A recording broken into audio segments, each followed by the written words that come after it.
रामपुर गांव शांत था। गांव वाले कहानियां फुसफुसाते थे, परछाइयों और आत्माओं की कहानियां। वे एक प्राणी की बात करते थे, एक यक्षिणी, खूबसूरत पर जानलेवा। रमू, एक जवान आदमी, इन कहानियों पर हंसता था। उसे भूतों पर विश्वास नहीं था, या उसे ऐसा लगता था। एक रात रमू घर चला। चांद छिपा हुआ था, रास्ता अंधेरा था, उसे ठंड लग रही थी। आंखों का एक जोड़ा उसे देख रहा था। उसने अपनी गति तेज कर दी, आंखें पीछा करती रहीं। रमू भागने लगा। वह अपने दिल की धड़कन सुन सकता था। जंगल उसके चारों ओर बंद होने लगा। वह फिसल गया और गिर पड़ा। पीछे मुड़कर देखा तो उसे वह दिखी, चांदनी में खड़ी, खूबसूरती की एक मिसाल। उसके लंबे घने बाल थे, उसकी आंखें सितारों की तरह चमक रही थीं। उसकी मुस्कान मनमोहक थी। रमू अपना डर भूल गया। वह मंत्रमुग्ध हो गया था। वह कौन थी? वो यहां क्या कर रही थी? डरो मत, उसने कहा।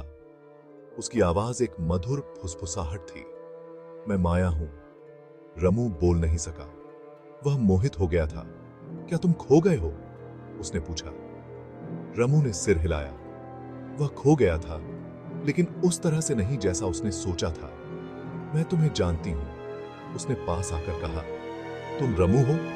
आप कहानियों पर विश्वास नहीं करते हैं ना? रमू ने अपनी रीढ़ की हड्डी से एक सिहरन महसूस की। वह उसका नाम कैसे जानती थी? उसकी खूबसूरती उसे बेचैन करने लगी थी।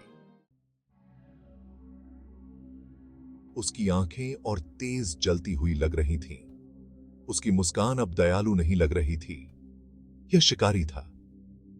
क्या तुम जानना नहीं चाहते कि मैं कौन हूं? उसने पूछा। उसकी आवाज बदल रही है। यह अब और गहरा था, एक अप्राकृतिक प्रतिध्वनि से भरा हुआ था। रमू पीछे हट गया। वह भागना चाहता था, लेकिन वह जम गया था। तुम यक्षिणी हो, वह फुसफुसाया। उसकी आवाज कांप रही थी। वह हंसी, एक ठंडी आवाज जो पूरे जंगल में गूंज उठी। हां, वह फुसफुसाई, और तुम मेरे हो। रमू को आखिरकार अपनी आवाज मिल गई। आपको क्या चाहिए? वह चिल्लाया। यक्षिणी करीब आ गई। उसकी सांस उसकी त्वचा के खिलाफ ठंडी थी। आपकी जीवन शक्ति, वह फुसफुसाई।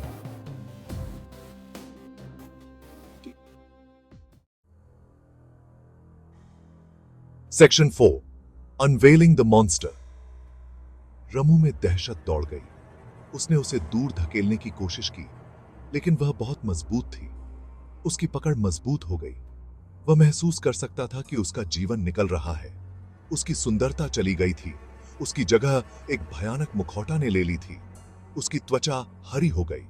उसकी आंखें खून से लथपथ हो गईं। उसके मुंह से नुकीले दांत निकल आए। रमू चिल्लाया। यक्षिणी उसके डर में मस्त थी। यही उसका भोजन था। उसकी शक्ति अचानक जैसा शुरू हुआ, वैसा ही अचानक बंद हो गया। यक्षिणी ने उसे छोड़ दिया।